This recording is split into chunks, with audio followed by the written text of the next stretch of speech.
The darkest secrets are often hidden in dungeons. A little injured kitten struggles to move on. It can find low-ranking monsters coming out now, so it assumes that it is close to the entrance. Just a little more and it'll be able to leave the dungeon. Moreover, it has to hurry up or the wound would get even worse. The kitten senses a person, but it also knows that only the adventurous come here. It could be easily slain in its current state.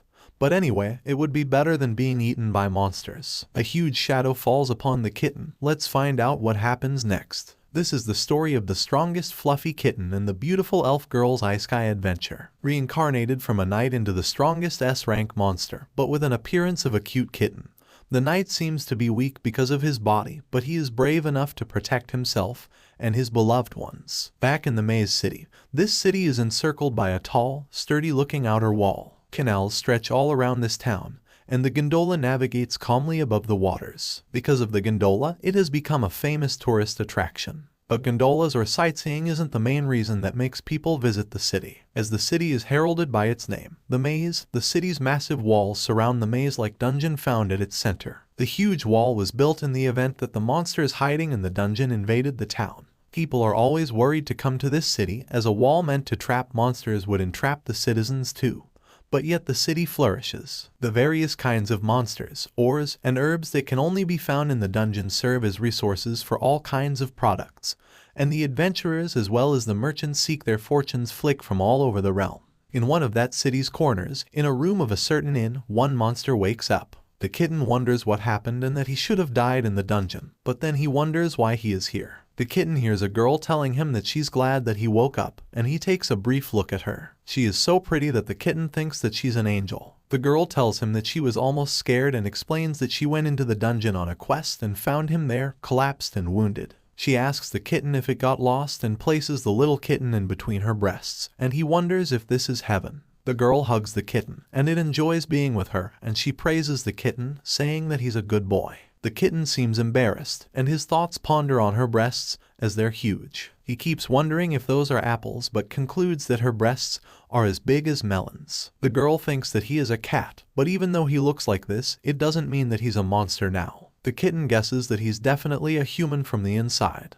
The kitten thinks about how the girl had saved him from the dungeon and even treated his injuries. As he looks sleepy, the girl suggests that they should sleep together. The kitten gets a weird dream where he realizes that he is a Behemoth, an S-ranked monster, and it seems that he has been reincarnated. He fears that he might be eaten by the monsters. He wonders if he can use any skill, and the strongest one he has is Flame Howl. This skill is strong enough when paired with the strength of the Behemoth, as expected of an S-rank monster. The kitten is stuck in some cave and decides to keep walking, as it would be dangerous to stop in one place. As he passes by, his stomach growls, and he realizes that he hasn't eaten ever since he was reincarnated. He is drooling now, and he didn't think that monsters had this much of an appetite. The kitten finds a liquid flowing through the dungeon, and it has a weird smell, but he assumes that it's not poisonous and drinks a bit of it. The slime tastes sweet, and he can't stop drinking it. He wonders what the hell a once proud knight like him is doing, but he learns that his skills are increasing, so he decides to give it a try.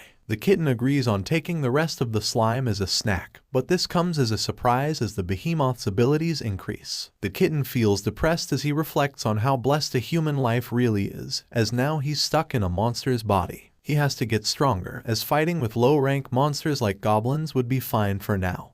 But with high-rank monsters, there's a chance that he could be killed before being able to use his skills. The little knight concludes that he may not be able to defeat beings stronger than him, so he has to get used to and train this body fast. With an incredible increase in his skills, he definitely wants to avoid fighting with any humans, as he was a human too. He keeps on walking through the dungeon, and on the way his eyes fall on a treasure chest. This is his first time seeing a chest, but as a monster, he has no use for it. He had spent his previous life as an adventurer, but he never found one. He struggles to open up the chest with his current body, but as he opens it, he is thrilled to see a beautiful diamond and decides to keep it as a memory. The moment he touches the diamond, he is transported to a strange place. The diamond was probably some kind of teleportation crystal, and because he was careless about it, he ended up being here. The kitten gets an instinct that something nearby is way stronger than him and immediately hides, as he can't let it find him. On the contrary, the place that the kitten chose to hide was itself the monster. The monster asks him how long he intends to stay on him and calls him a weakling.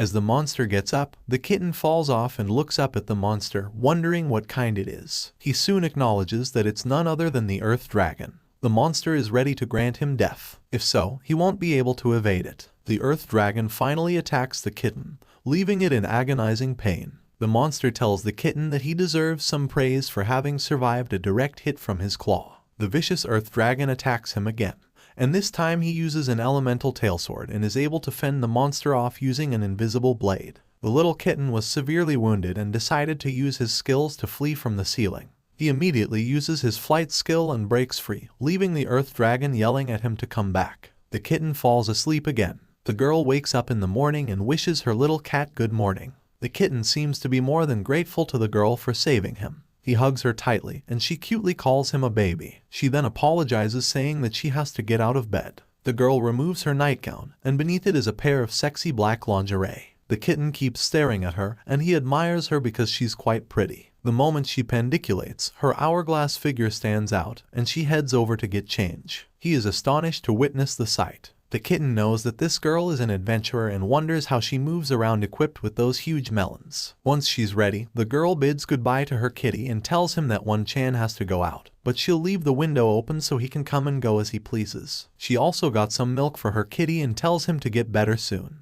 The girl leaves, telling him that she'll be back later. The kitten reflects on how the girl had not just saved him, but she also hugged him, slept with him, and gave him milk too. He instantly decides that he has to serve that girl, so he can't just stay here. He swears as a knight to protect his lifesaver to the very end.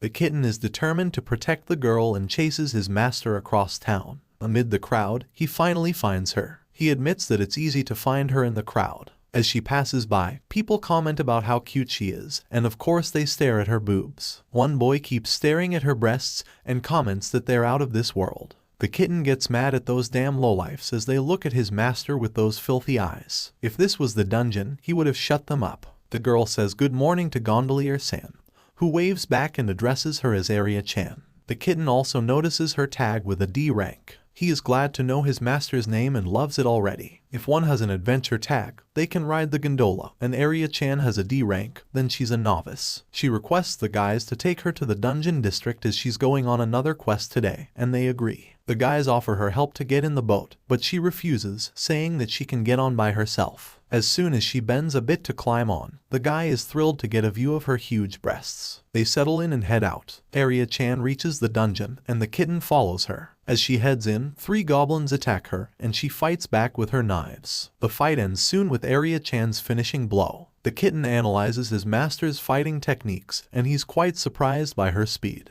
Her running speed, weapon-changing speed, and clashing speed are all unbelievable, and it's definitely some kind of special skill. He connects it to her flashy clothes and says that she must have deliberately minimized the weight of her equipment so that it doesn't hinder her ability. Aria-chan personally feels that gathering the goblin ears is the most bothersome part of the quest. And here, the kitten can't see his master doing such dirty work with her pretty hands. Aria-chan seems quite satisfied that she defeated 3 goblins at once, and now she'll be able to proceed to the next floor soon. The little kitten is well aware that this kind of carelessness can cost her life in the dungeon, and it's best for his master to stay in the upper floors and deal with the low-rank monsters. He is aware that the dungeon is not a safe place for women, as it can lead to breeding, pregnancy, or even insemination in the worst-case scenario. He wishes to halt her for the time being, but Aria-chan requires one more goblin to complete her quest. She successfully kills another one, and the kitten keeps observing her. He notices that his master easily fights with those shaking melons and concludes that her chest is certainly full of mysteries. Meanwhile, one more goblin comes her way, and Aria-chan doesn't mind killing it too, but she fails to notice that it's a D-ranked one. The kitten uses his fireball skill to attack the goblin, leaving his master astonished. One last attack, and the goblin is defeated.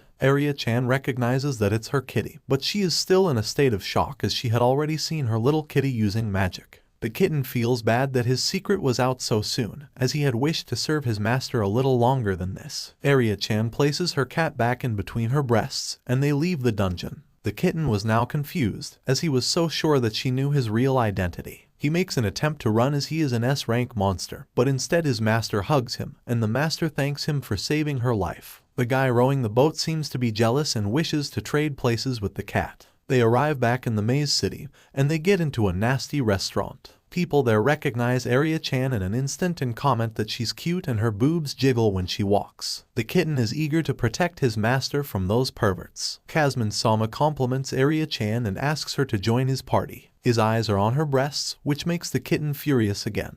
Kazman-sama insists Aria-chan to join his party. She politely declines, saying that she has no interest in joining a party. Kazman-sama now pesters her, telling her that he will be gentle, and tries to touch her inappropriately. Aria-chan feels disgusted, and her kitty is burning in rage. The kitten can't hold himself back and attacks the idiotic man. Kazman-sama gets annoyed by the cat and wonders what's wrong with it. He, too, attacks the kitten and swears to kill it. He unsheathes his sword to fight back, but he's interrupted by someone. He asks Kazman-chan to stop immediately and warns him that drawing a sword inside the guild hall is a serious offense. Kazman-sama turns back to see who had the power to stop him and discovers that it's Ana-san, the guild's lady receptionist, who is a male. Ana-san asks Aria-chan if she's fine and questions Kazman-sama on what his intentions were before. Kazman-sama gets scared and tells Ana-san that he was only showing his sword to her. He then runs away for his life. Aria-chan is grateful to Ana-san as he saved her from that pervert. The kitten secretly approves of Ana-san as he seems to be his master's friend.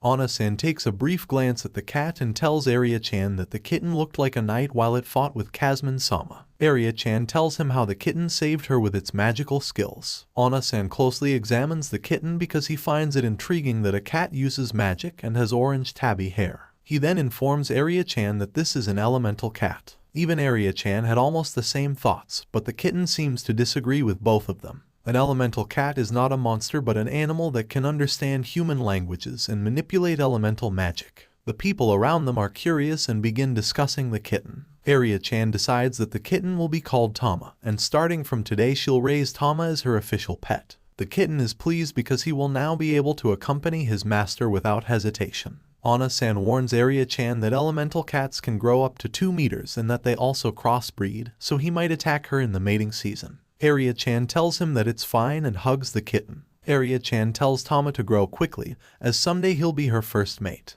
Ana-san gets down to business and takes the goblin extermination into account. He informs Aria-chan that she has completed the quest and tells her to wait for the rewards. The people seated around her offer Aria-chan drinks, but she again declines. She wanted to try the food here but held back. Tama notices her hesitancy and promises that she won't be lonely anymore. They sit in an isolated place, and Aria-chan playfully starts tickling Tama. She tells him that his belly is so fluffy and cute and unknowingly touches his private parts. She feels that it's squishy, and Tama ejaculates. The crowd finds their actions very weird. On their way back home, Aria-chan apologizes for her strange behavior and decides to buy dinner. Tama, who is dying to eat some human food, is finally happy. The shopkeepers are excited to sell their food to Aria-chan and offer discounts. She buys some skewers and spare ribs, whereas the shopkeeper seems more interested in looking at her breasts. Tama wishes to confront all of the perverts, but Aria-chan advises him to remain silent. They get home and have dinner. Tama is enjoying his food,